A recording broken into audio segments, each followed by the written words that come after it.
muchísimas gracias por la sintonía. Mi nombre es Bartolomé Pujals y como cada 15 días, todos los lunes estaremos por aquí con este espacio de Conexión Ciudadana, una producción especial para Red Habla TV. Y en el día de hoy queremos conversar sobre un tema que llama la preocupación de todos los estudiosos, de toda la situación de lo que está viviendo la gente en diferentes países de Occidente. Y es esa tensión que se da entre estos procesos de innovación tecnológica que se han venido dando en los últimos años respecto a la protección de los derechos sociales, respecto al empleo, respecto a cómo la gente va a enfrentar la posibilidad de que se produzca desempleo a partir del desarrollo tecnológico. Ya Eric Hobsbawm lo venía anunciando en un libro muy interesante que se llama Breve Historia del siglo XX, de cómo en la década de los 70 comenzó todo este proceso de revolución tecnológica y cómo esto comenzó a producir desempleo estructural en todos los países de Occidente. Queremos ver y observar esta tendencia que se está dando, y para ello me hago acompañar de Leti Melgen, economista, coordinadora ejecutiva del país que queremos, investigadora del ISD, igualmente de Jan García Periche, fundador de Global NEO, y del conductor Anselmo Muñiz, director de investigaciones del ISD. Antes de pasar a la discusión del tema, quisiera que veamos un breve corto para situar esta conversación. Señor director, cuando usted pueda. No lo tenemos todavía. Bueno, vamos a iniciar esta conversación. ¿Cómo podemos crear, y abro la conversación con Leti, una interfaz? Aquí hay una tensión que se está dando. Ha comenzado a desarrollarse la tecnología de forma exponencial. Lo que hemos logrado en los últimos 200 años no lo habíamos logrado en los 2000 anteriores. Entonces, eso ha provocado que los trabajos que cotidianamente, sobre todo los trabajos que eran trabajos de repetición, hay máquinas que ya los están haciendo. Y eso, vemos todo el fenómeno de Uber, el fenómeno de Airbnb, una serie de plataformas que han desplazado una serie de mano de obra, y que eso nos enfrenta a un reto de la perspectiva de la regulación. ¿Cómo estamos viendo esto? ¿Cómo está ocurriendo? ¿Cuáles son las cosas que tenemos que discutir y tener en cuenta en relación a esta cuestión? Sí, no, definitivamente. Bueno, buenos días. Muchas gracias, Bartolomé, por invitarme al programa. Y bueno, sí, definitivamente lo que tú planteas es el avance tecnológico ha venido con unos grandes retos del Estado. Y yo creo que fundamentalmente invita a pensar o a repensar nueva vez al Estado no como solo un ente regulador, como un ente marginal de todo este proceso de avance tecnológico que se está dando, sino más bien como un gran impulsor de estos procesos. Yo venía, antes de venir al programa, venía un poco comentando con Anselmo esta idea de que se parte de la idea de que estos avances tecnológicos se han dado únicamente desde el sector privado, y parece como que el Estado se muestra al margen de los beneficios o está a un lado de los beneficios que trae todo este avance tecnológico. Para mí está en repensar la visión o el objetivo de la economía en una sociedad democrática, cómo el Estado, o cuál va a ser el nuevo pacto, acuerdo entre sector privado y Estado para orientar esos avances tecnológicos hacia qué lo estamos orientando, repensar esa mirada del Estado en términos más globales, y a la vez con la lógica de, bueno, al final de cuentas la economía tiene que dar para satisfacer necesidades básicas en una democracia, necesidades básicas de una población, y de ahí creo que por ahí empieza como una discusión de los... Quiero atar esto con el primer video que tenemos para dar paso a la conversación que tenemos y escuchar la opinión de Jan García.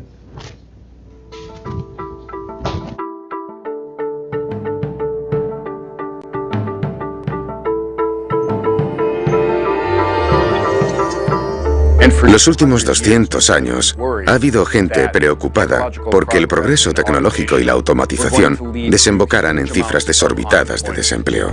Y durante esos 200 años, esa gente ha estado equivocada, aunque haya habido mucha destrucción debido a la tecnología y la automatización. Ha habido incluso más creación, y en el mundo desarrollado nunca se ha vivido un periodo prolongado de tasas altas de desempleo.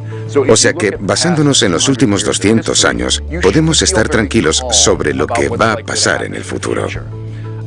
Yo no estoy tan tranquilo, porque me paro a pensar en una serie de elementos y veo que puede que esta vez estemos en un periodo diferente, y precisamente por las tecnologías modernas que tantas cosas pueden hacer, puede que hayamos llegado a un punto en que empezamos a necesitar menos mano de obra para mantener una economía productiva. Mi coautor Eric Brynjolfsson y yo lo llamamos la segunda era de las máquinas. Bueno, Anselmo, ¿cómo tú sitúas esto? ¿Cómo estamos viendo lo que está planteando este investigador de que si tomamos en cuenta los últimos 200 años, quizás no tendríamos para preocuparnos, pero sí hay un reto indudable que tenemos que enfrentar? Fíjate, a mí lo que me interesa del tema que él plantea es que en los últimos 40 años se ha ido colocando la idea de que la gente tiene que... Bueno, no en los últimos 40 años. La gente siempre ha tenido que trabajar para ganarse su nivel de vida. Pero durante mediados del siglo XX, en la mayoría de las democracias avanzadas, pues se estableció una idea de que las personas, debido a la dignidad que caracteriza a los seres humanos, tienen derecho a un mínimo de participación en el excedente de la producción social para vivir con dignidad, independientemente de su capacidad para aportar a ese excedente.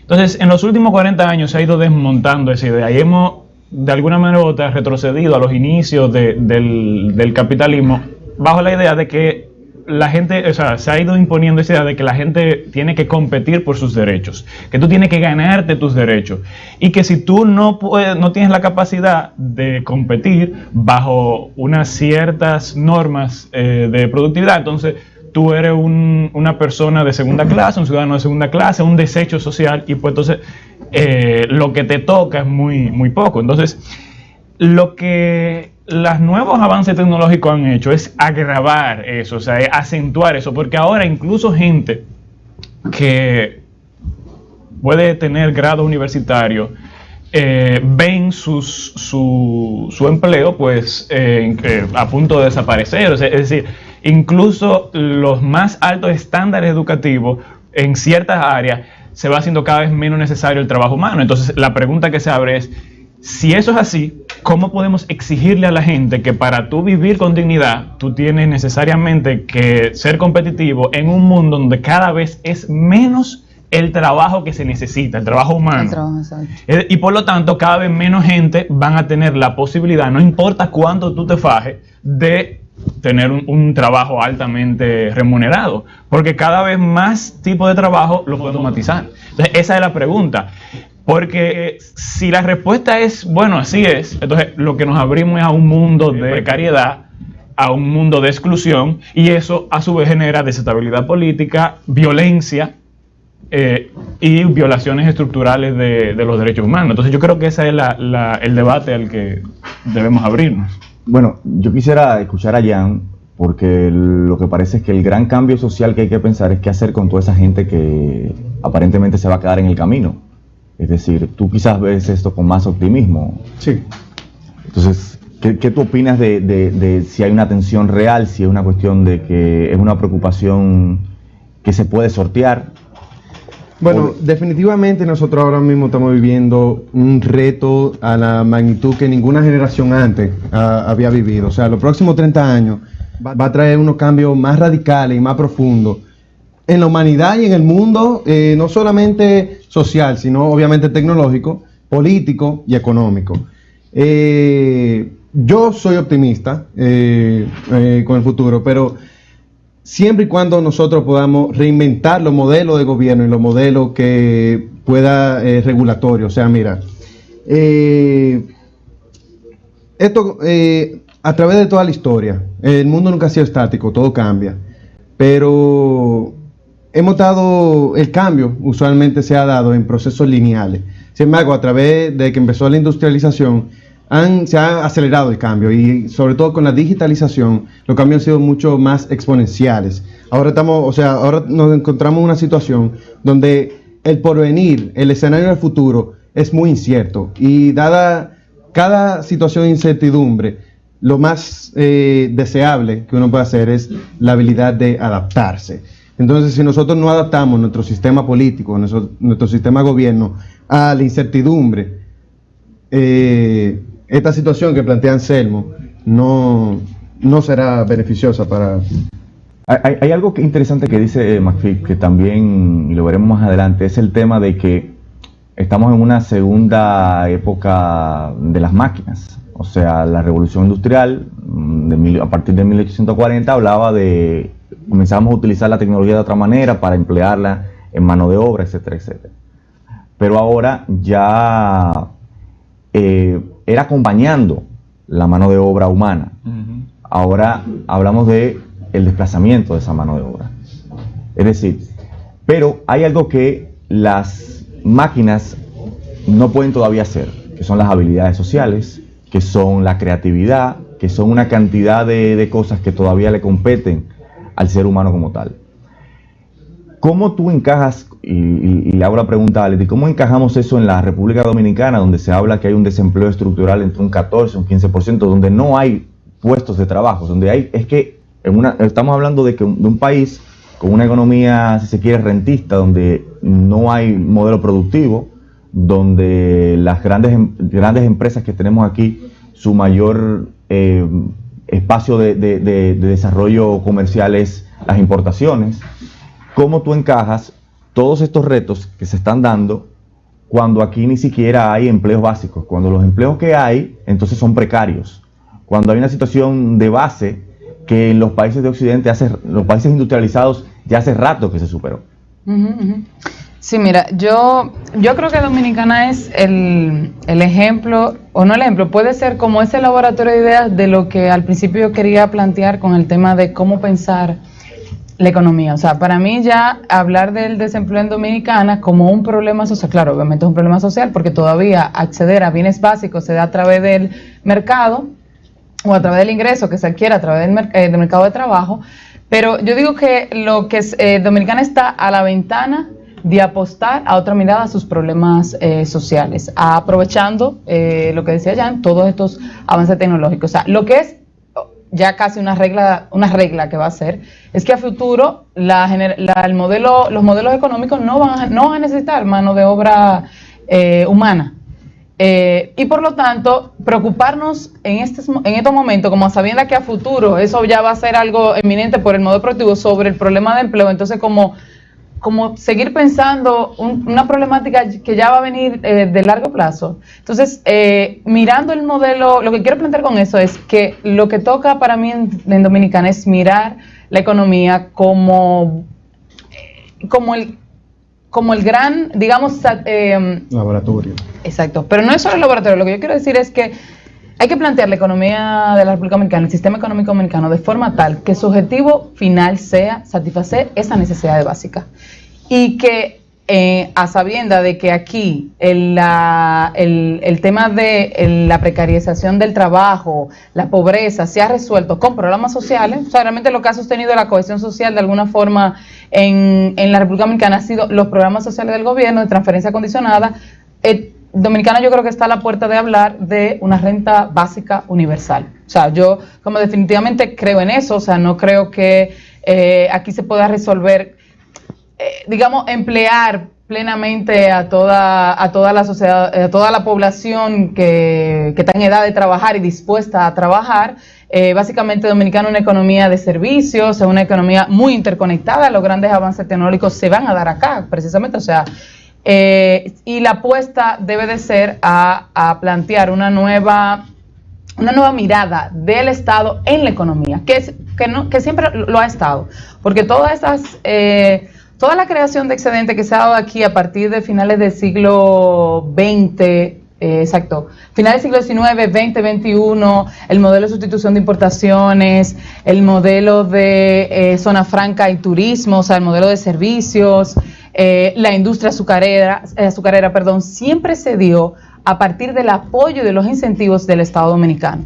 El problema siempre estuvo o ha estado en cada uno de esos tres modelos que se han instalado en la República Dominicana, es que el Estado ha abandonado el rol de recoger los beneficios de ese tipo de modelo. Y ha llevado, obviamente, ha impulsado esos modelos a costa del salario, o sea, a costa del trabajo, a costa de la explotación del trabajador dominicano, o sea, a costa de pasar grandes momentos de crisis económica para poder sostener o impulsar sectores que al final no terminaron generando como un encadenamiento productivo con otro sector de la economía, ni generando beneficio a la ciudadanía. Es decir, el rol del Estado en la economía, que yo me imagino, o sea, la que yo apuesto, ha estado, lo que no ha estado es al servicio de la ciudadanía, sino ha estado al servicio de esos grandes empresarios, o sea, la rentabilidad cortoplacista de estos empresarios. Bueno, vamos a la pausa y cuando regresemos yo quiero que hablemos sobre esto de renta básica, sobre el tema de también cómo estos modelos de negocio, cómo la innovación tecnológica ha permitido una gran evasión de cargas fiscales por parte de estos modelos de negocio que se crean y cómo esto tiene un impacto directo en el bienestar de la gente. Vamos a la pausa.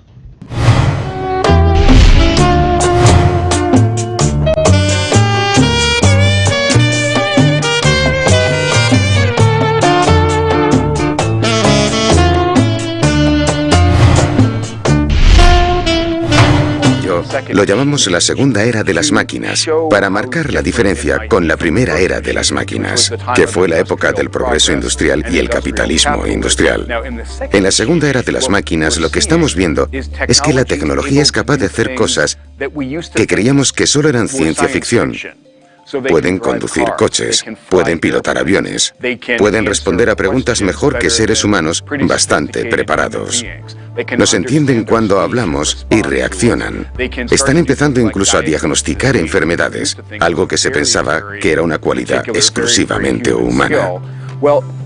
La segunda era de las máquinas es muy positiva porque nos proporciona un mundo más abundante, más generoso. Estamos viendo, por ejemplo, que la peor pobreza, la gente que vive en la pobreza más límite por todo el mundo, está disminuyendo más rápido que nunca antes en la historia de la humanidad.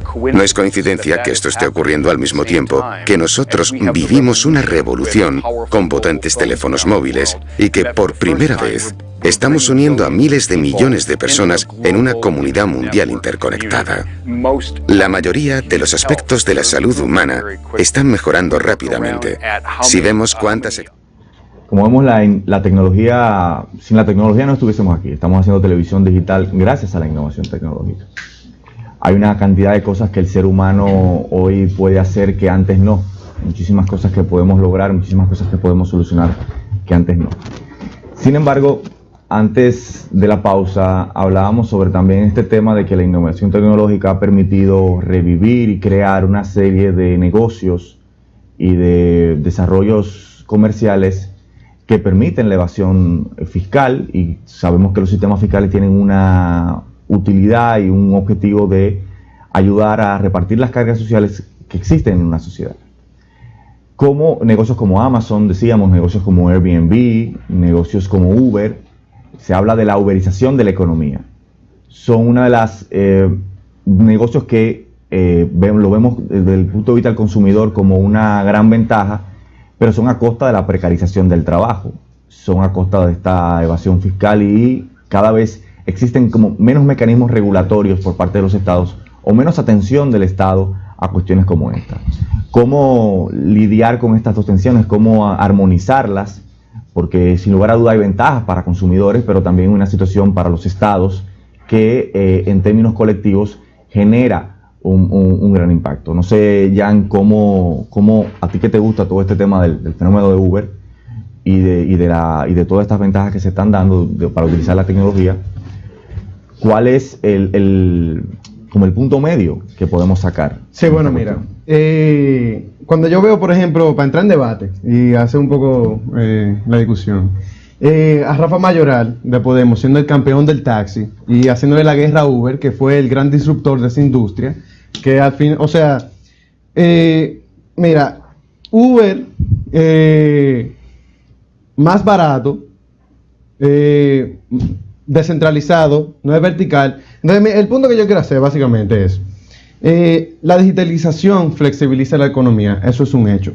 Entonces, gente como Rafa Mayoral, el enfoque que tienen es, en vez de ellos lo que quieren es desflexibilizar la economía, y yo lo que propongo es, en vez de desflexibilizar esa economía, ¿cómo nosotros no reinventamos la protección social dentro del nuevo contexto de una economía muchísimo más flexible? Porque si tú lo que quieres es irte para atrás y mantener los viejos regímenes de protección social atados al trabajo, que es lo que está haciendo, lo que está proponiendo Rafa Mayoral y Podemos, yo creo que al final eso le va a poner un ancla a tu economía, cuando la solución, en mi opinión, debe ser la innovación en temas en materia de política pública, como la renta básica siendo como un paso inicial, y la criptomoneda enfocada, por ejemplo, en los servicios públicos, como la salud, una criptomoneda que solamente sea dirigida hacia la salud, hacia la educación, hacia el transporte, empezar a innovar, en vez de irse para atrás unos regímenes que ya cada mes la economía lo está haciendo obsoleto. Leti, ya planteé exacto eso de no volver atrás, crear nuevos mecanismos de protección social en el marco de lo que ya es inminente. Sí, pero lo que yo creo también, Jan, aquí es importante entender que crear nuevos mecanismos de protección social implica que las empresas paguen. Y ese ha sido el problema, que las empresas no quieren pagar. Y mira, a mí me llamó la atención el videíto que entró antes después del corte, donde la persona decía, mira, por ejemplo, ese optimismo tecnológico, yo como que le echo a un lado. Le dice, ay, ha reducido la pobreza. Entonces yo, sí, pero el problema no es que haya reducido la pobreza, el problema es la desigualdad ahora mismo. Claro. O sea, así mismo como ha reducido la pobreza, ha aumentado las grandes ganancias de grandes industrias, en esa lógica de empresario, emprendedor, en donde tú te desvinculas completamente de un costo social que opera a través de cada una de esas empresas modernas e innovadoras. Mira, ahorita decía eso, que hay un libro de Mazzucato, de Pensar el Estado Emprendedor, y donde ella demuestra que todas estas grandes industrias tecnológicas e innovadoras está el Estado detrás. Han podido desarrollarse por inyección del Estado, de recursos del Estado. La industria de los medicamentos, la misma Apple, ella demuestra cómo invirtieron menos en investigación y desarrollo que otras industrias de tecnología. Y tienen unos beneficios, lo mismo que Amazon. O sea, son industrias que se han apropiado de la gran inversión en investigación y desarrollo que ha hecho el Estado, pero que al momento de repartir el pastel, no parece que el Estado no es que le toca, ni le tocaría a la ciudadanía. Entonces, como la crítica para mí, que creo yo coincidir con Podemos, es no una crítica en sí a la modernización de las nuevas formas de transporte. Yo creo que la crítica está en, óyeme, hay que partir de un nuevo marco de todo trabajo, debe de garantizar mínimamente una protección social, que ninguna de esas industrias lo garantiza bajo esos modelos. O sea, yo diría que toda existencia. Yo quiero, a propósito de eso que tú estás diciendo, que veamos el siguiente corte para enmarcarlo en ese mismo comentario que tú has hecho. La razón por la que debería alegrarnos el progreso tecnológico es que nos permite hacer más con menos. El reto que lo acompaña es que no hay garantía, no hay ninguna ley económica de que todos vayan a compartir en la misma medida esa nueva riqueza. Y lo que se observa es que la desigualdad está aumentando en todo el mundo muy rápidamente. Nuestro desafío, y es grande, es cómo compartir, cómo distribuir la riqueza que estamos generando. Porque en la primera era de las máquinas, el trato era que la gente se ganara la vida para poder acceder a la riqueza de la sociedad.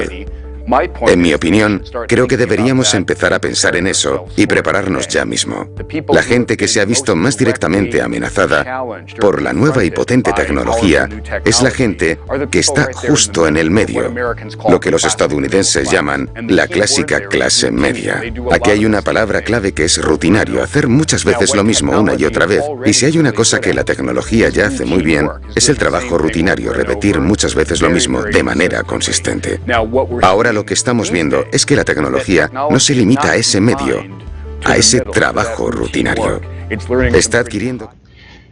Fíjate, yo creo que, primero, igual que Jan, yo realmente soy un entusiasta de la tecnología, de los avances tecnológicos y en particular de la inteligencia artificial. Porque el trabajo asalariado, yo no lo veo ya hoy en día como un gran mérito que define a la humanidad, sino precisamente como un límite a la libertad política e individual. Entonces, algo que es importante reflexionar es que detrás de esta discusión hay una ideología del progreso que a mí me gustaría un poco deconstruir. La primera revolución industrial generó grandes riquezas, pero a un costo humano y social inmenso. Es decir, esa primera ola de industrialización que se hizo sobre la base del trabajo infantil, de la explotación del trabajo de las mujeres, fue muy violenta, generó mucha muerte, mucha violencia, muchas enfermedades, pero también mucho caos político. Entonces, en respuesta a eso, hubo que inventar y hubo que innovar, como dice Jan, en términos políticos, mecanismos de protección social. Y es a esos mecanismos de protección social que le debemos la reducción en la pobreza, no a la tecnología. Exacto. O a la innovación en sí misma.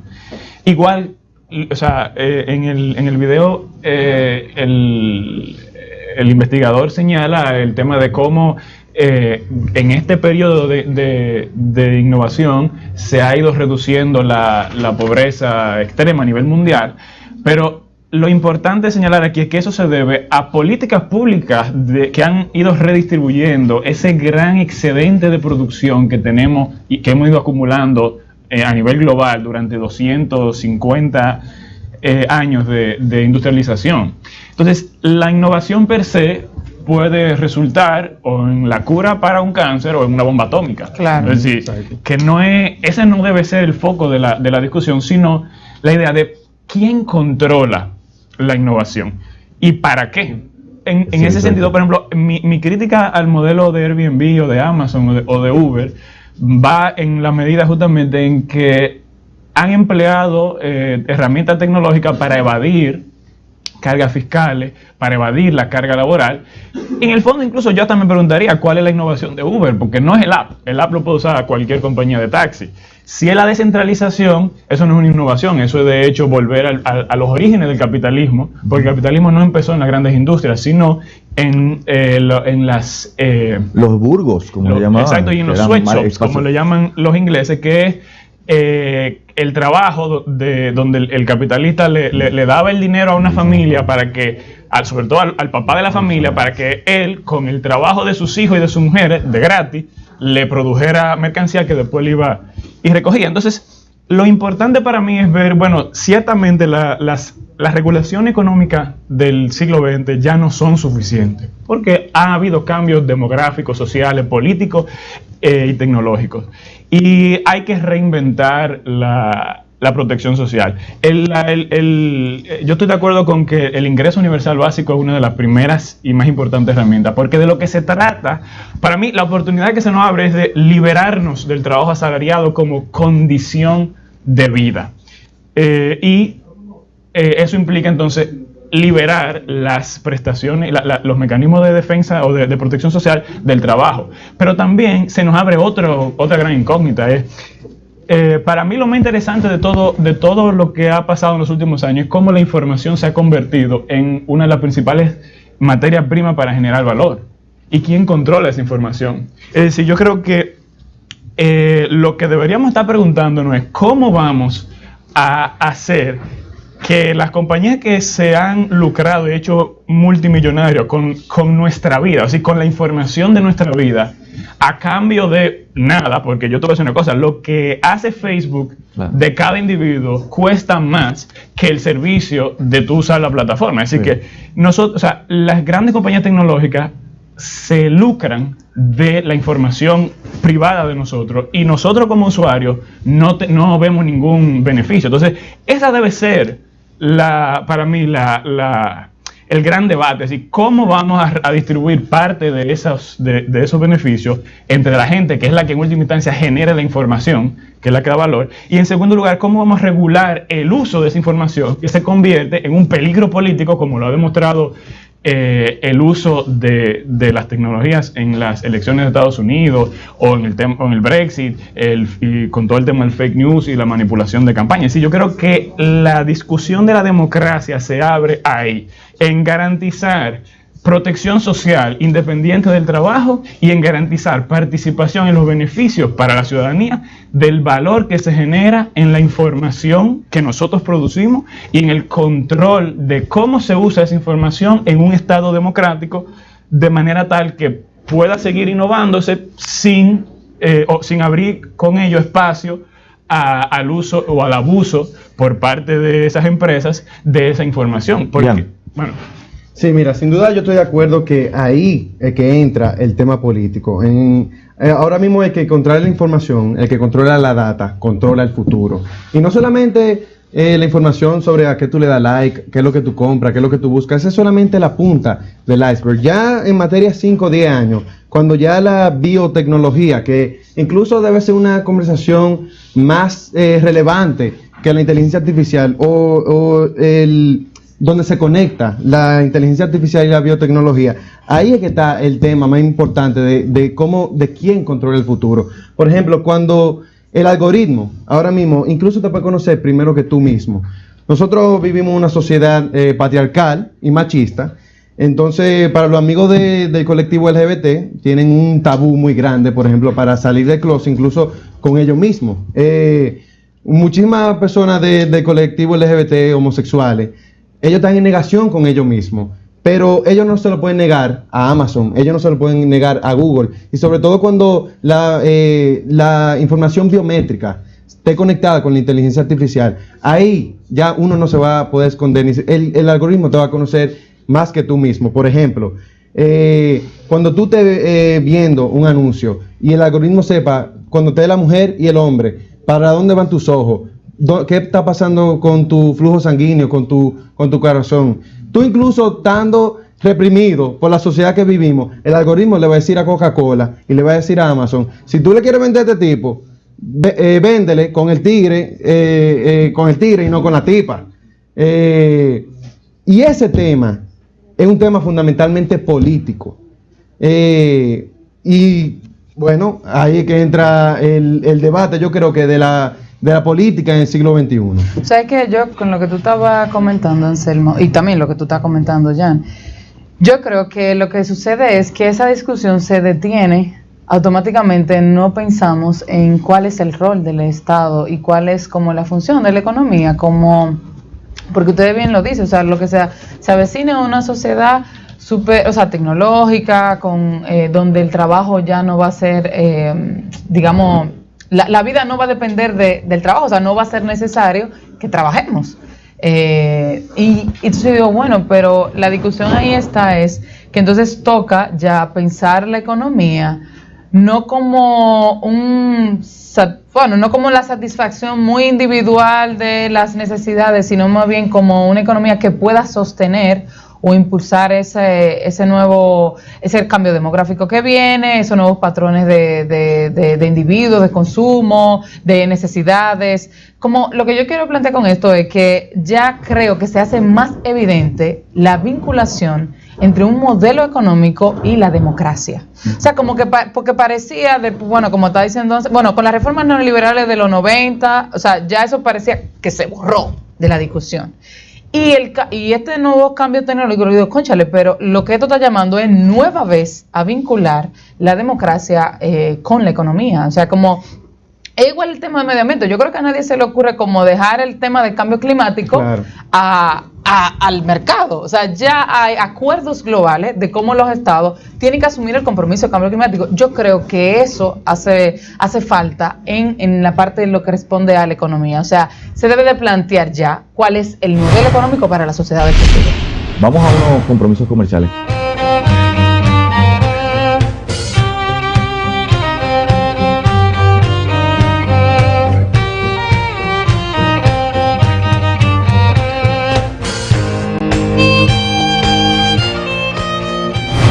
Muy buenos días nuevamente, Conexión Ciudadana. Hablábamos antes de la pausa de desigualdad, de renta social, renta básica.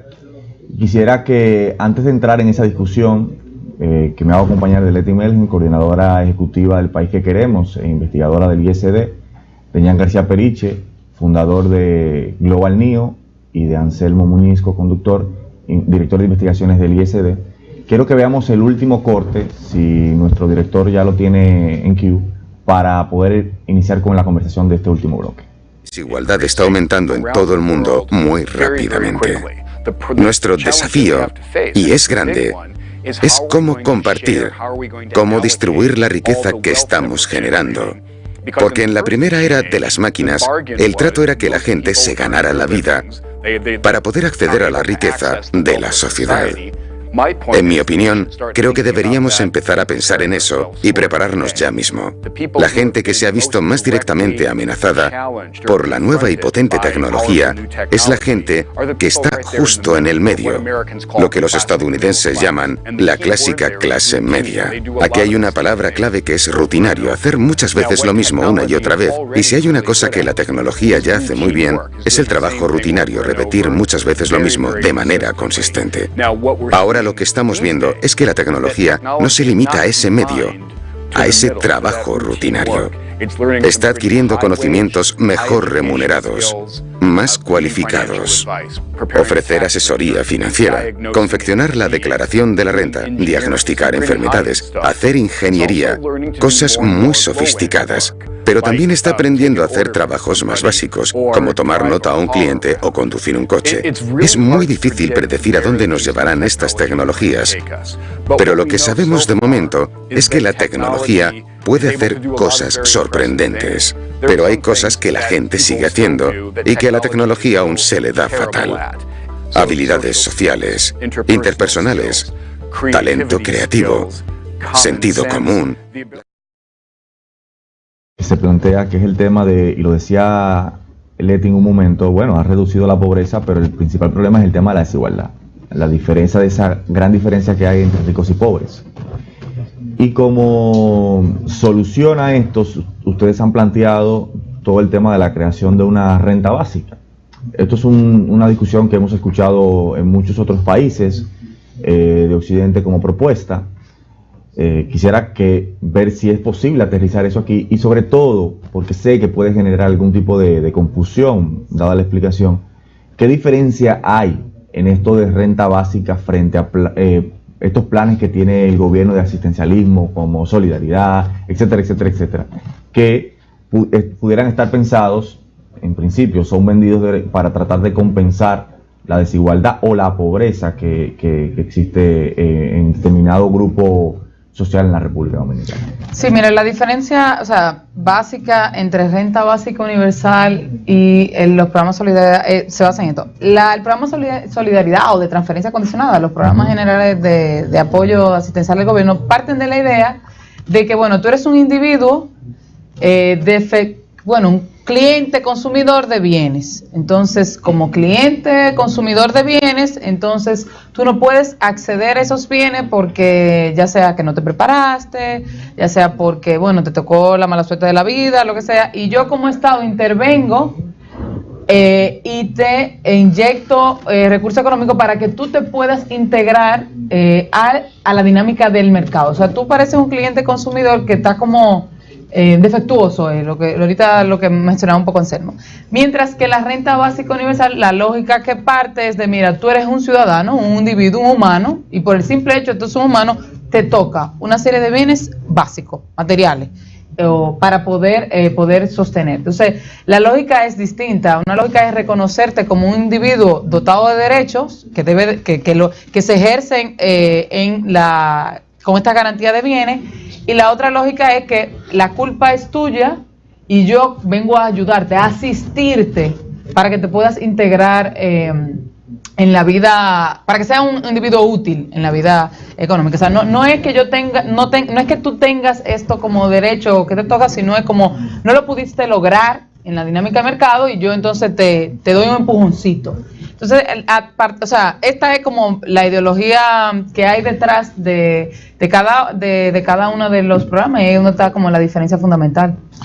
Yo creo que algo importante que hay que agregar ahí es que los programas condicionados de transferencia se enfocan en una población específica y tú tienes que probar o demostrar que tú cumples con unos requisitos.